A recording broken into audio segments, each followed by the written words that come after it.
한 보이스카웃에서 여름 수련회로 동굴 탐사를 하기로 했습니다. 그런데 그 동굴 탐사는 일반적으로 하는 90분짜리 코스가 아니라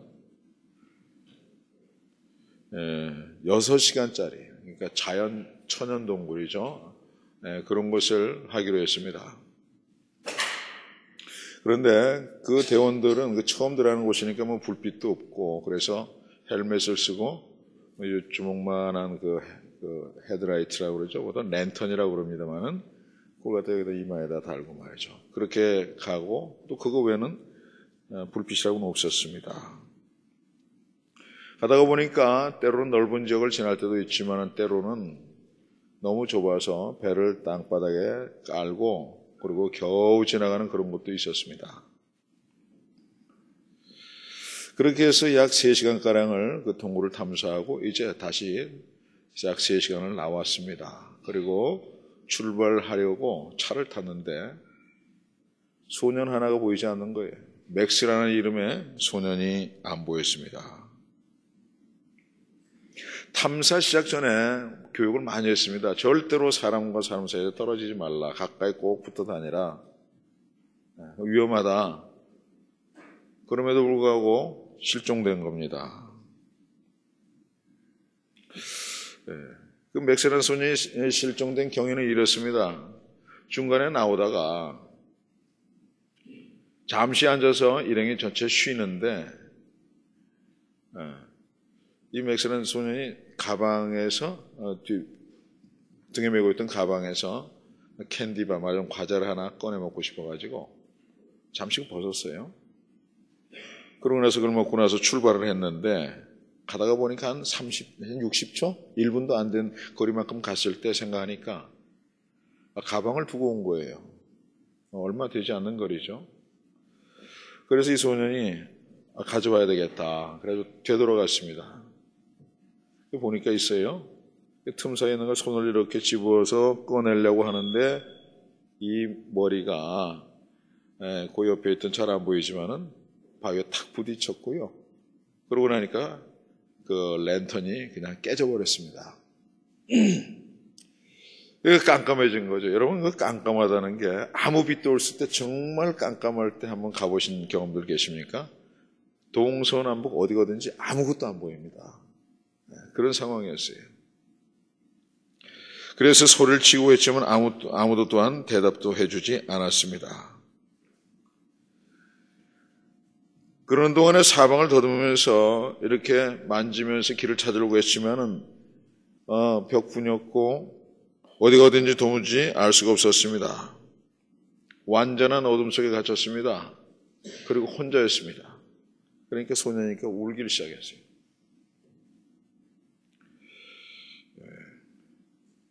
우리가 어디를 가야 할 바를 전혀 모를 채 혼자라는 것을 알게 되었을 때 그건 매우 두렵습니다.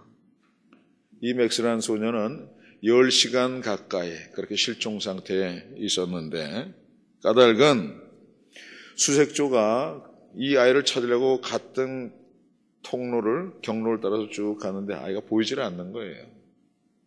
이 아이가 길을 찾는다고 어둠 가운데서 여기저기 막 헤매버린 거예요. 그래서 무려 10시간을 찾은 끝에 겨우 찾았습니다. 큰일 날 뻔했던 거죠. 여러분, 우리가 길이 보이지 않을 때는 움직이지 말아야 합니다. 그렇게 해야 누군가로부터 도움을 받아서 구조될 가능성이 있는 법입니다. 그런데 이 맥스라는 소년처럼 누군가가 나를 구조하러 올지도 모른다. 그런 기대라도 할 수 있는 상황이라면 좀 낫습니다. 그런데 아무도 나를 구제하지 않는다. 아무도 나를 도와줄 사람이 없고 나를 구원해 줄 아무도 없다. 그런 경우도 있습니다.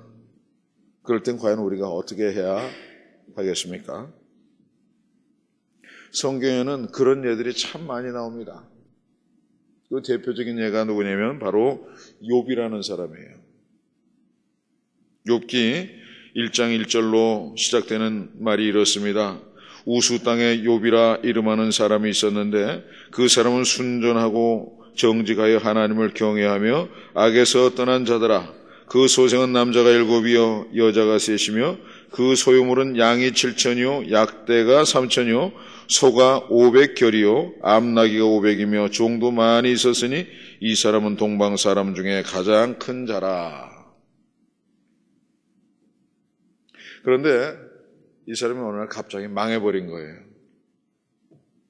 하루는 욥의 자녀들이 그 마탱의 집에서 식물을 먹으며 포도주를 마실 때 사자가 욥에게 와서 고하되 소는 밭을 갈고 나귀는 그 곁에서 풀을 먹는데 스바 사람이 갑자기 이르러 그것들을 빼앗고 칼로 종을 죽였나이다. 나만 홀로 피한 거로 주인께 고하러 왔나이다. 그렇게 시작이 됐어요. 그런데 말이죠, 그가 아직 말할 때 또 한 사람이 와서 고하되 하나님의 불이 하늘에서 내려와서 양과 종을 살라버렸나이다. 나만 홀로 피한 고로 주인께 고하러 왔나이다 했습니다. 그리고요, 그가 아직 말할 때 또 한 사람이 와서 고하되 갈대아 사람이 세 떼를 지어 갑자기 약대기에 달려들어 그것을 빼앗으며 칼로 종을 죽였나이다. 나만 홀로 피한 고로 주인께 고하러 왔나이다. 그리고 그가 아직 말할 때 또 한 사람이 와서 고하되 주인의 자녀들이 그 마탱의 집에서 식물을 먹으며 포도주를 마시더니 거친 들에서 태풍이 와서 집 내 모퉁이를 치매 그 소년들 위에 무너짐으로 그들이 죽었나이다. 나만 홀로 피한 거로 주인께 고하러 왔나이다 한지라. 불행이 올 때요, 겪어보신 분들은 아마 알지 몰라도 저는 아주 어렸을 적에 저희 집안에 그런 일을 겪었는데 불행이 올 때는요 겹쳐서 와요. 하나만 와도 힘든데 숨 쉴 틈도 없이 막 쓰나미 밀려오듯이요 겹쳐옵니다. 망할 때 그래요. 욥이 마치 그와 같이 한순간에 차곡차곡 벽이 넘어지듯이 착착착 그 삶이 넘어지고 있습니다.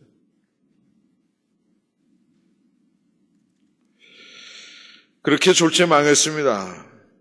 그리고 나자 건강까지 잃게 되었고 또 아내까지 떠나는 장면이 나오는데 사단이 이에 여호와 앞에서 물러가서 욥을 쳐서 그 발바닥에서 정수리까지 악창이 나게 한지라. 욥이 재 가운데 앉아서 기와쪽을 가져다가 몸을 긁고 있더니 그 아내가 그에게 이르되 당신이 그래도 자기의 순전을 굳게 지키느냐? 하나님을 욕하고 죽으라. 당신이 믿는다는 하나님이 어디 계시냐 이 말이에요. 순진하기는 하나님이 어디 계셔요? 이런 일이 있는데 어떻게 하나님이 계셔? 당신이 잘못한 것도 없이 살았는데. 네? 자기 하나님 욕하고 죽으라 그러면서 이 여자 떠나버렸어요. 요즘 간혹 여러 가지 신문이나 또 인터넷이나 보게 되면은 경제적으로 어려워서 헤어진 부부들이 참 많더라고요. 우리가 결혼할 때 약속하는 게 뭡니까? 이번에도 얼마 전에 결혼할 때, 인나 결혼할 때도 제가 얘기했지만 내가 부할 때나 가난할 때나 건강할 때나 또 병들었을 때나 서로 약속하잖아요. 내가 너와 함께 하겠단 말이죠.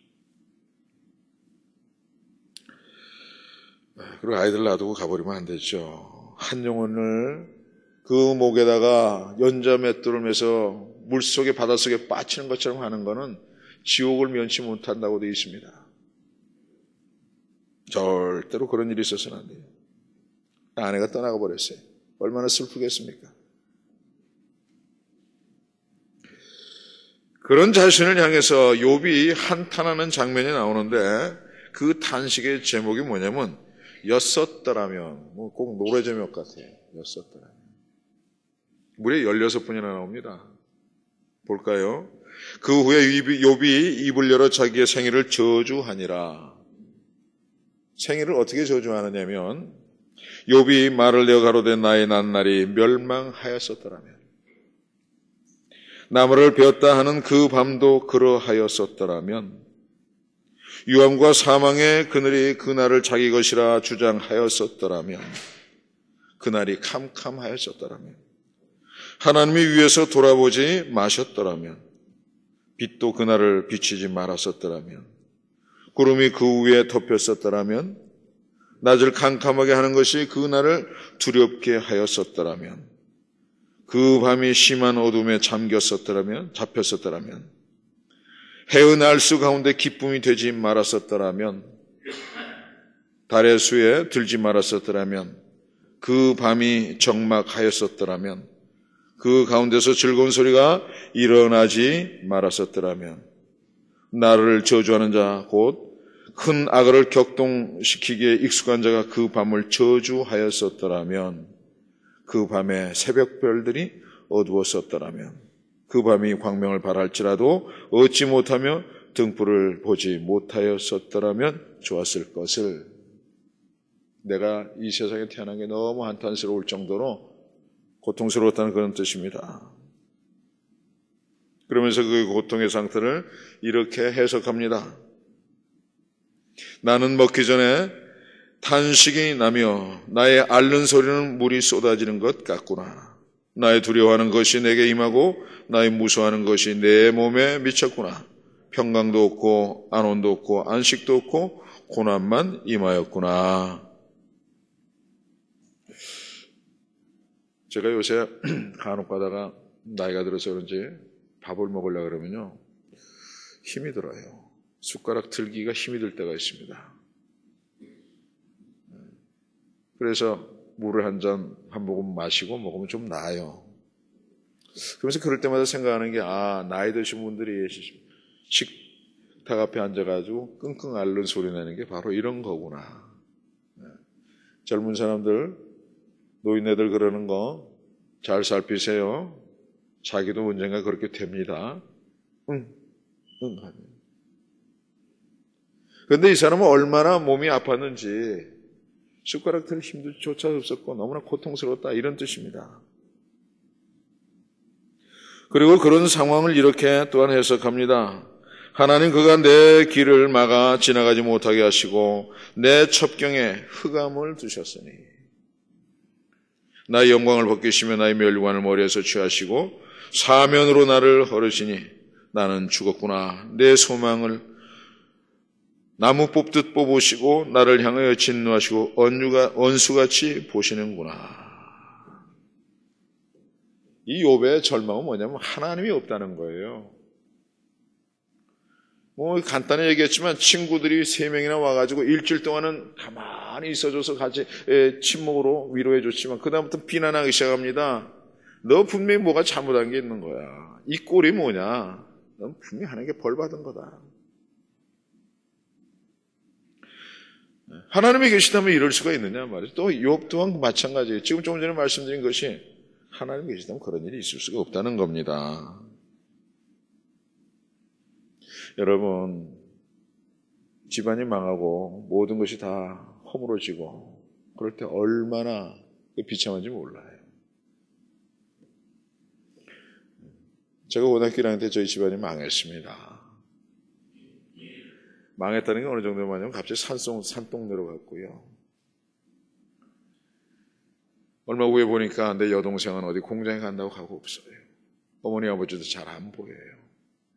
어린 남동생 여동생 둘이 있어요. 그들 얼굴 보면 핏기가 하나도 없어요. 못 먹어가지고 교회도 못 갔어요. 창피해서. 사람들이 우리를 볼 때요 이상한 눈으로 봤어요. 어쩌다 저렇게 됐지? 망했네. 얼굴을 들고 다닐 수가 없어요. 고등학교 3학년 올라가니까 선생님이 등록금을 안 가져왔다 그래서 퇴학이라고 그런 얘기를 들었을 때 저희 어머니께서 저 친척들 집을 찾아갔어요. 작은아버지들 집에. 제가 장손이니까 우리 아들 졸업이라도 좀 시키게 해달라. 아무것도 얻지 못하고 빈손으로 오셨어요. 그때 얼마나 창피했는지 모른다고 그러시더라고요. 욥이 얼마나 창피했겠습니까?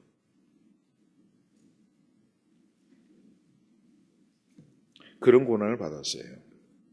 욥은 제가 겪은 그런 고난 이상을 그러니까 이 무더운 여름에 아무것도 먹을 것도 없고 몸은 바싹 말랐고 진땀은 막 나는데 길을 걸어가면요 햇빛이 너무나 강해가지고 걷기도 힘든데 도대체 어디를 가야 될지 지금처럼 포장이 잘 돼 있던 그런 시절이 아닙니다.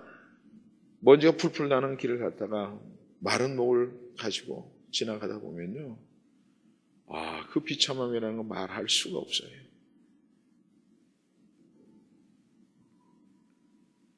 완전한 절망인 겁니다. 정말 하나님 어디 계신가? 사람들이 우리를 볼 때마다 저 집은 뭔가 벌 받은 거다 이런 눈으로 보는 것 같았어요. 실제로 또 욥의 친구들처럼 그렇게 했습니다. 신앙생활 제대로 안 하니까 그렇지 그런 얘기 너무 많이 들었어요. 정죄받았습니다. 물론 신앙생활 잘못한 것도 있었죠. 그러나 욥의 경우는 다릅니다. 욥은요 오늘 본문 말씀에도 나왔지만 완전한 의에 있는 사람이었어요. 그렇기 때문에 욥의 고난은 너무 의롭게 살아서 당한 고난이었어요. 여러분이 잘 아시는 내용이겠지만 너무 의롭게 살고 너무 잘 사니까 사단이 시샘을 해서 하나님 앞에 가서 욥이 이렇게 잘 사는 건 너무 축복을 잘 받아서 너무나 건강해서 너무나 많은 걸 가졌기 때문에 이와 같이 하나님을 여호와를 경배하는 건 아닙니까? 한번 시험해 보십시다. 그래서 한 거예요. 사단이 시샘을 해서 그래서 재산도 다 없애고 자녀들도 다 죽여버리고 그래도 꺾어지지 않으니까 그의 건강까지 쳐버렸던 겁니다. 그러나 여러분 이처럼 우리가 너무 의롭게 살면은 때때로 사단의 시샘을 받아서 어려움을 겪을 수도 있습니다. 그래서 어떤 사람들은요 적당히 사단을 달래기도 해요. 네? 옆에 누가 좀 이상한 존재가 산다면 그 사람한테 해코지 당할까봐 적당히 도와주기도 해요. 그 비위 맞추기도 해요. 뭐 좀 극단적인 예지만 어떤 집에 가게 되면은 불상도 있고 십자가도 있고 못도 있고 다 있어요. 건들지 않겠다는 얘기죠. 그러니까 욥처럼 혹시 내가 잘 살고 있는데 내 자식들이 또 내 모든 것들이 잘못되고 죽고 다치고 하면 어떡하는 건 두려움 때문에 욥처럼 의롭게 살지 않고 그저 적당히 덜 의롭게 살려는 그런 생각을 할 필요는 없어요. 해서는 안 됩니다.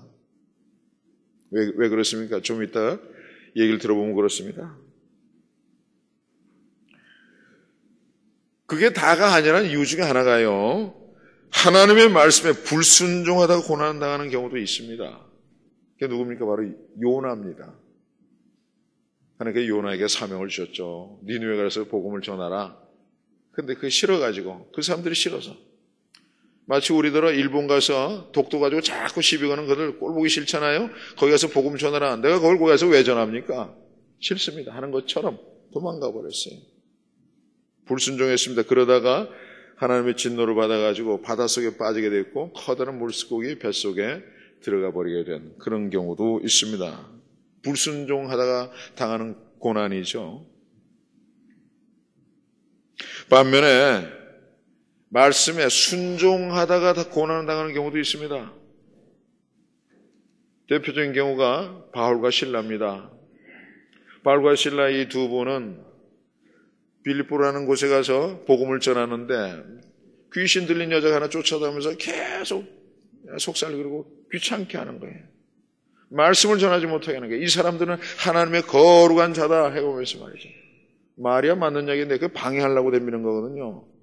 예배하는데 목사님이 설교를 하고 뭐 하는데 자꾸 방해하는 그런 어떤 움직임, 몸가짐 이런 것들. 핸드폰 딸까락거리고 말이죠. 괜히 가방 쓱싹거리고 옆에 앉은 사람 예배 못 드리게 하고 그런 거 여러분 전부 다 귀신이 하는 짓들이에요. 그랬거든요.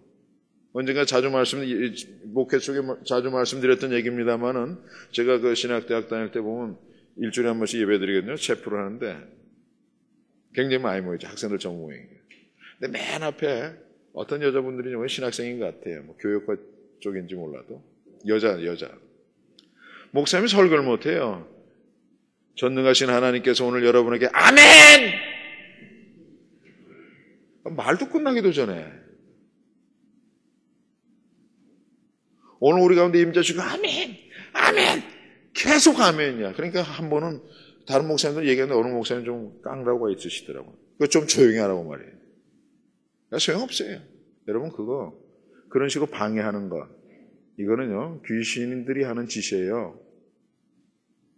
그러니까 바울이 견디다 못해가지고 그 여자에게 들어있는 귀신에게 명했습니다. 그 여자에게 떠나라 말이죠. 그러니까 귀신 떠나버렸어요. 그러니까 그 여자가 그 귀신의 능력으로 점도 보고 해가지고 돈도 좀 벌게 해서 그 여종이니까 그 주인들이 덕을 봤는데 그런 일이 벌어지니까 이 두 사람을 잡아다가 그 토굴 속에 집어넣는 장면이 이렇게 나옵니다. 토굴 속에 들어가는 얘기에 뭐 성경 구절은 내가 준비를 안 해드렸습니다만은 그렇게 되는 거죠. 그래서 굴 속에 집어넣어버려요. 심히 매질을 많이 하고.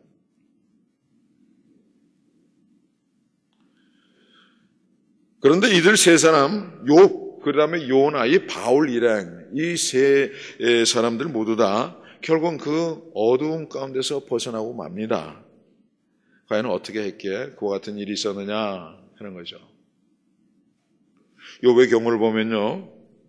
욥기 1장 20절로 22절에 이와 같이 말합니다. 욥이 일어나 겉옷을 찢고 머리털을 밀고 땅에 엎드려 경배하며 가로되 자식 다 죽고 재산 다 날아가고 건강 다 망쳤는데도 어떻게 했어요? 무릎 꿇고 하나님께 경배했다고 말해요. 내가 못해서 적신이 나와서 온 적 또한 적신이 그리로 돌아가올지라 주신 자도 여호와시오 취하신 자도 여호와시오니 여호와 이름이 찬송을 받으실지니라. 얼마나 놀라운 신앙인지 몰라요. 저는 참 이 말씀을 때때로 제 생활에 적용 많이 시킵니다. 저도 근심할 일이 많이 있어요. 개인적으로. 근데 어느 때는요, 새벽 예배 드리려고 강대상에 올라서 기도하려고 엎드리는데 그 생각이 저를 확 사로잡습니다. 특별히 오늘 주일 같은 날, 우리 하나님께서 이곳에 임재하셔서 많은 영혼들이 하나님의 말씀 듣고 하나님 만나고 하나님 임재를 체험하고자 올 텐데, 그 생각에 내가 사로잡힘이 있으면 안 되잖아요. 그 생각이 나를 주장하고, 내가 근심이 많고 염려가 있는데 그것 때문에 기도가 그 생각에서 한없이 끌려가면 안 되잖아요. 그럴 때 버리기 시작합니다. 내가 벌거벗은 몸으로 이 세상에 왔는데 벌거벗은 몸으로 하나님께 돌아가는 게 당연한데 하나님 나 이거 버립니다.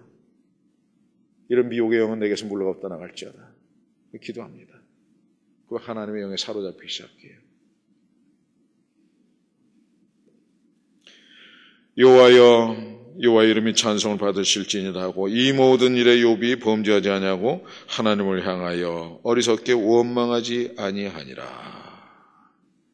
경배하고 감사하고 찬양하고 그 외에는 하지 않았다고 말이에요.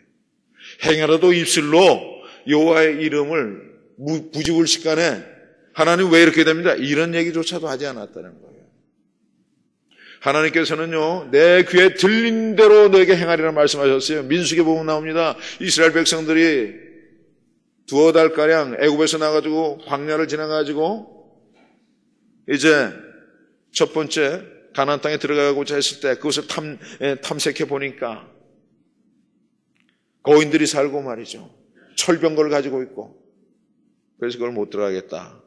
그렇게 보고를 받으니까 막 하나님 원망했잖아요. 차라리 우리가 광야에서 죽었으면 좋겠고 거기서 죽이시지 뭐하러 여기까지 와가지고 칼날에 죽게 하십니까? 그러니까 하나님이 그때 그러셨잖아요. 그래, 너희들 네 말대로 광야에서 다 죽어라 이거예요. 40일 동안 탐색을 그것을 갖다가 정탐을 했으니까 하루를 1년씩 치고 40년 동안 다 죽어라. 원망하지 마시기 바랍니다. 행여라도 목구멍까지 나오더라도 입술은 꺼내지 말아야 돼요. 욥은 그렇게 하지 않았다는 거죠. 그래서 결과적으로 어떻게 됩니까? 욥기 42장 10절에 보면 이런 말씀이 나옵니다. 여호와께서 욥의 공경을 돌이키시고 욥에게 그전 소유의 소유보다 갑절이나 주신지라. 곱절의 축복을 받았다는 거예요. 요나의 경우는 어떻습니까? 요나서 2장 1절로 10절. 요나가 물고기 뱃속에서 그 하나님 여호와께 기도하여 가로되 내가 받는 고난을 인하여 여호와께 불러 아뢰었사옵더니 주께서 내가 대답하셨고 내가 스올의 뱃속에서 부르짖었사옵더니 주께서 나의 음성을 들으셨나이다.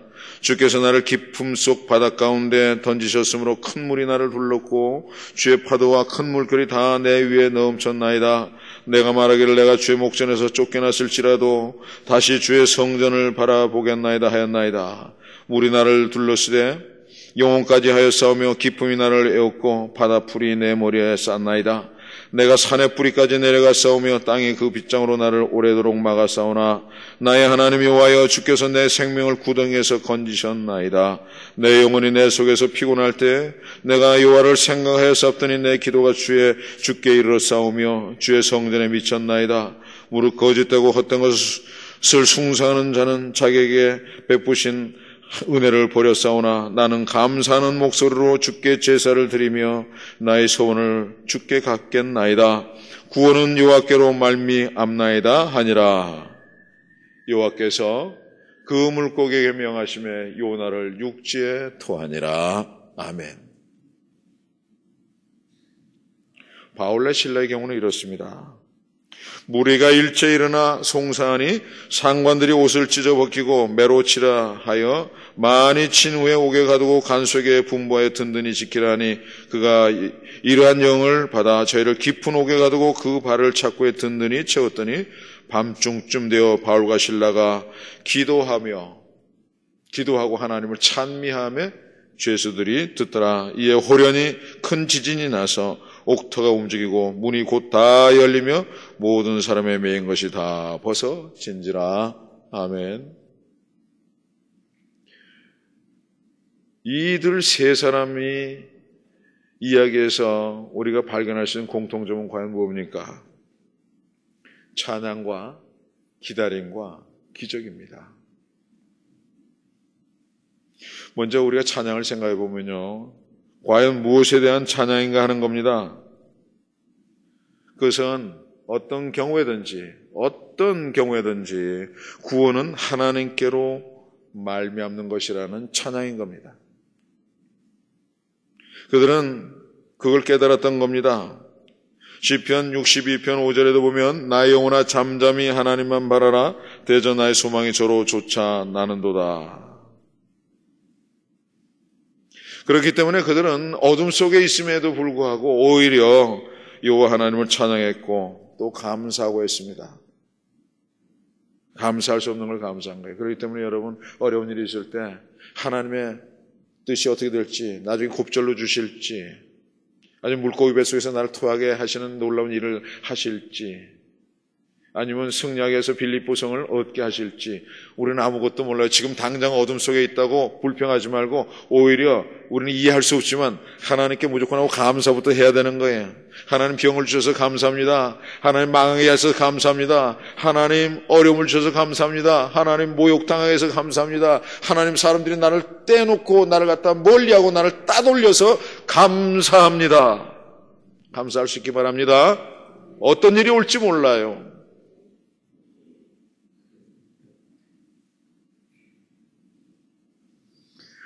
여러분 감사하고 찬양해요. 감사 없는 찬양은 찬양 아닙니다. 우리가 찬양 가운데 그런 찬양 많이 아멘 아멘 아멘 아멘 무조건 감사해야 돼요. 눈물 날 일이 있어도 감사하고 아멘 하시기 바랍니다. 그렇기 때문에 그들의 기다림은 바로 그러한 감사, 찬양으로 말미암았던 것입니다. 예전에요, 미국 중앙정보부라고 있죠. 거기는 CIA라고 그러는데 정보 요원을 선발할 때 다양한 방법들을 사용했다 그래요. 그 중에서 아주 간단한 방법이 하나 있었는데 신문에다 구인 광고를 냅니다. 그런데 그 광고에는요, 무슨 시험을 본다거나 또 뭐 이런저런 서류를 제출하려거나 그런 얘기가 없습니다. 개별적인 추천서를 받아오랜다거나 이력서 내라 이런 것도 없었습니다. 누구든지 관심 있으면 몇날 아침 7시에 어디 있는 사무실로 오라 이거밖에 없어요. 그러고 나면 약 100여 명의 후보들이 온다는 겁니다. 그래서 대기하면서 기다리는데 1시간이 지나도록 아무도 그들을 데리러 오질 않습니다.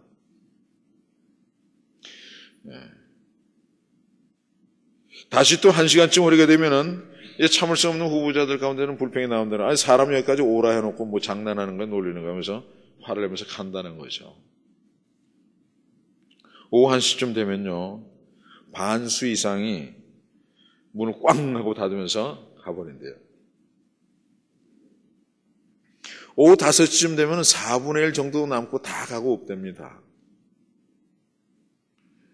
그리고 마침내 자정이 되면요 한 2명 남아있대요. 2명이 자동 채용됐다는 거예요. 이 이야기는 기다림에 대한 하나의 예가 되는 것에는 틀림없습니다. 그러나 CIA가 찾고자 했던 그것은 과연 무엇이었을까? 무엇이었을 것 같습니까? 바로 신중함입니다. 참을성이 많아서 함부로 판단하지 않냐고 신중하게 기다리는 사람. 그 요원으로 적합한 그런 임무가 있고 또 그런 사람을 뽑았던 거예요. 그러나 여러분, 이 믿음과 신중함은 다른 거예요. 믿을 수 있는 것만 믿는 거, 그게 신중한 겁니다. 우리가 교회 전도하고 또 여러 가지 하나님 나라 일을 하면서, 제가 오늘 아침에도 집에서 이렇게 오면서 보니까, 또 어젯밤에도 오면서 보니까 불이 환하게 켜져 있고 아이들 소리가 들리고 막 그래요. 얼마나 하나님께서 저와 같은 영혼들을 구원하시고자, 이 아침에도 또 하나님께서 영혼들을 부르시고자 이 교회를 이렇게 세우셨구나. 이렇게 오면서 내가 20년 전에 하나님의 부르심 받아서 개척을 시작했을 때 그때 생각을 했어요. 그러면서 하나님 언제 이렇게 일을 하셨지? 믿을 수 없는 일이 벌어진 거예요. 제 입장에서는 항상 믿을 수 없는 일이에요. 어떻게 하나님이 이렇게 하셨지?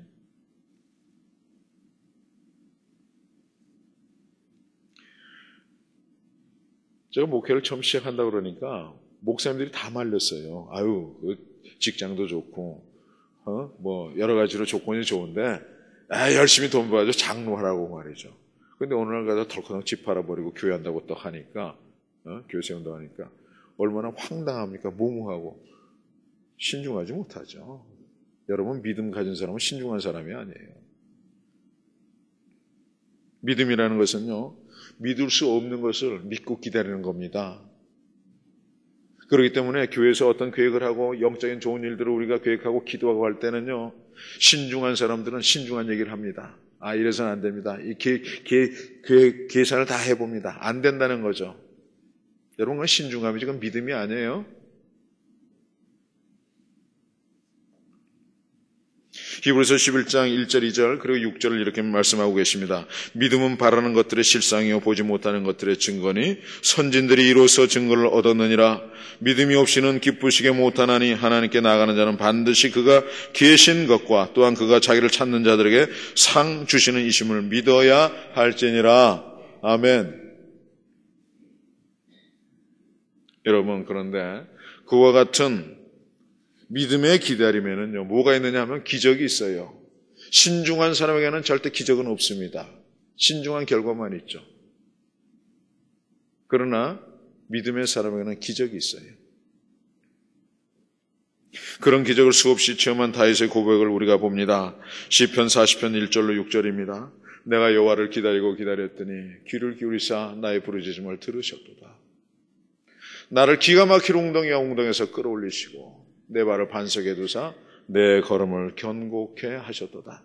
새 노래 곧 우리 하나님께 올릴 찬송을 내 입에 두셨으니 많은 사람이 보고 두려워하여 여호와를 의지하리로다.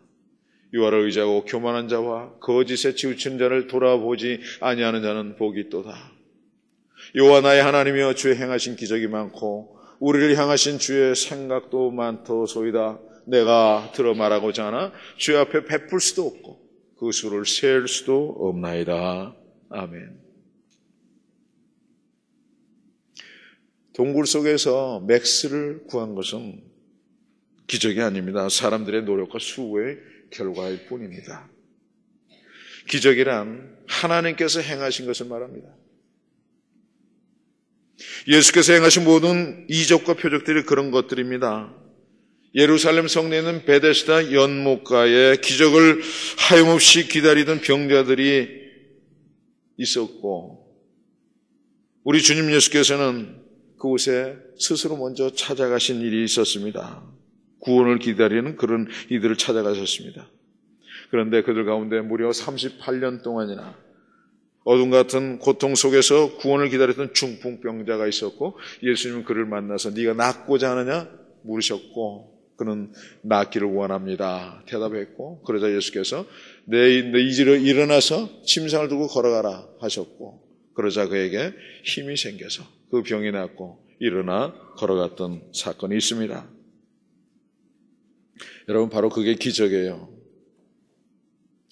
당장 지금 기적이 응답이 없다 하더라도 그와 같이 하나님이 도저히 인간적으로 봐서 만성질병이고 불치의 병인 것 같아도 기다리는 자에게, 연못가에서 하나님의 은혜를 기다리는 그런 병자에게 역사하신 것처럼 하나님이 일하시는 것, 그것이 바로 기적입니다. 그리고 그 중풍병자의 모습은요, 마치 광야에서 40년 가까이서 무력하게 세월을 보냈던 모세의 모습을 우리가 볼 수가 있습니다. 모세는 그 기나긴 유랑생활 중에서 광야에서 하나님을 기다리며 보냈습니다. 이제나 찾아오실래나 저제나 오실래나 40년을 단 한 번의 응답도 없으신 그 하나님을 기다렸습니다. 그런 동안에 세상 사람들 다 지나가고 내게 있는 모든 시간이 다 지나갔습니다. 그럼에도 불구하고 하나님의 구원, 주님의 구원을 기다리는 모세, 그것이 바로 믿음입니다. 이런 모든 것들이, 이런 모든 사건들이 믿음의 선진들이 우리에게 보여주신 믿음의 증거들입니다.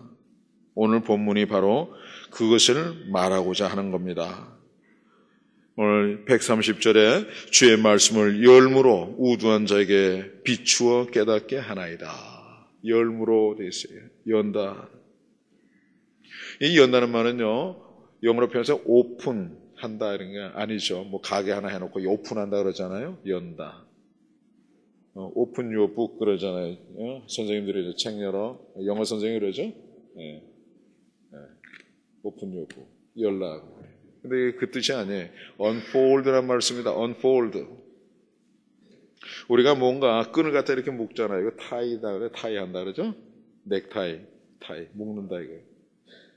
근데 이걸 푸는 걸 뭐라 하냐면 untie라고 그래요. 묶었던 걸 다시 풀어내는 거.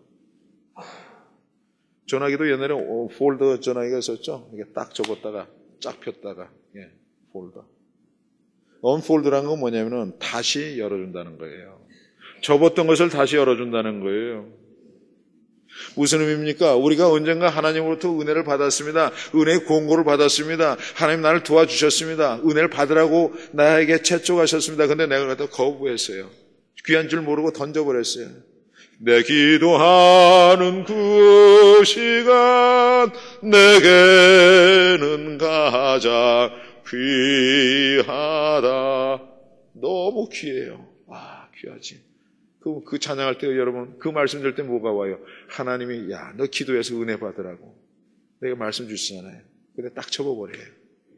들을 때뿐이에요. 접어요. 한 달, 두 달, 1년 지나가요. 근데 하나님께서는요, 그럼에도 불구하고 우리에게 다시 오셔서 unfold, 그 은혜를 다시 열어주세요. 이러한 모든 일들, 내가 삶 가운데서 버렸던 하나님의 은혜를 다시 열어주시는 것, 또는 내가 경험하지 못했지만은 욥이나 요나나 바울과 실라처럼 또 다윗처럼 그들이 하나님의 은혜를 받았던 그런 사건들을 내 사건 속에서 내 삶 가운데서 오늘 내게 찾아오시고 다시 열어주시면서 야, 이 사람들이 이렇게 살았지 않느냐? 너희 선진들이 이렇게 살았지 않느냐? 용기를 가져라. 감사해라. 기다리고 기도해라 말이에요. 기적을 체험해라. 이런 의미입니다.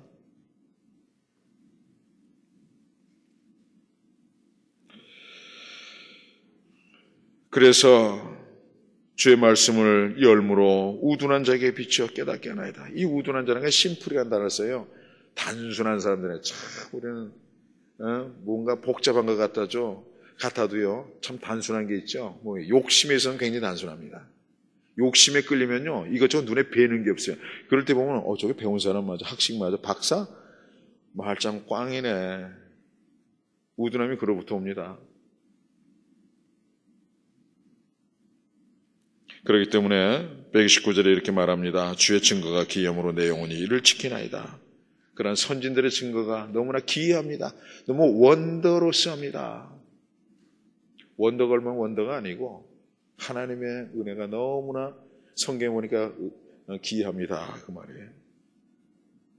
사랑하는 성도 여러분, 우리가 어려움에 갇혔을 때, 어두움에 갇혔을 때, 홀로 있어 어둡고 외롭고 두렵고 무서울 때 우리가 첫째로 할 일은 다른 것으로 가지 말아야 된다는 것. 오직 주님 예수만을 기다려야 한다는 겁니다. 그리고 기다리되 찬양하며 기다리고 믿음으로 기다려야 한다는 겁니다. 그리하면 동굴 속에 갇힌 맥스를 찾아온 돌아온 탐색대처럼 주님께서 마침내 우리를 찾아서 돌아오실 것입니다. 그러나 우리 주님의 돌아오심은요 실상 그 이상이에요. 그분은 바로 그 순간부터 처음부터 그곳에 계신다는 사실입니다. 사람들은 잃어버린 사람을 실종한 사람을 찾아오지만 우리 주님은 내가 어디가 내 등 뒤에 계시고 내가 실종되는 그 어둠 가운데 첫 발을 내디는 그 순간까지도 옆에서 같이 들여다보고 계시는 그분이시라 그런 말이에요. 내가 어둠 속을 헤매기 시작하는 바로 그 순간부터 그곳에 계신 주님, 나를 찾으시고 나를 지켜보고 계시는 주님이시다 그 말이에요. 내가 어둠 속에서 헤맬 때도 주님은 함께 계셔. 내가 시험 당하여 괴로울 때도 주님은 함께 계셔. 기뻐 찬양하며 할렐루야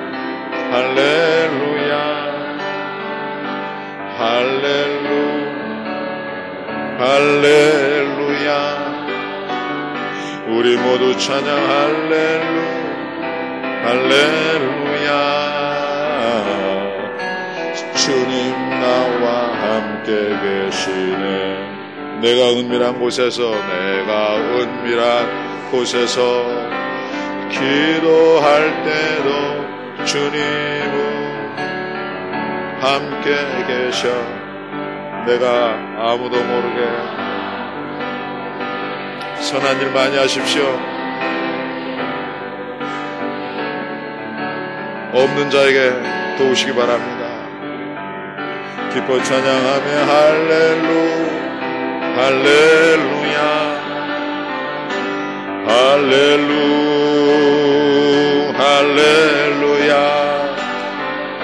우리 모두 찬양 할렐루야.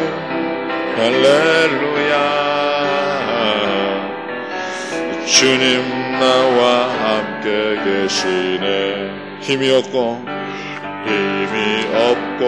연약한 사람들에게 주님은 함께 계셔. 세상 모든 형제와 자매들에게 여러분에게 주님은 함께 계십니다. 아멘. 함께 계셔. 할렐루야. 기뻐 찬양하며 할렐루야. 할렐루야.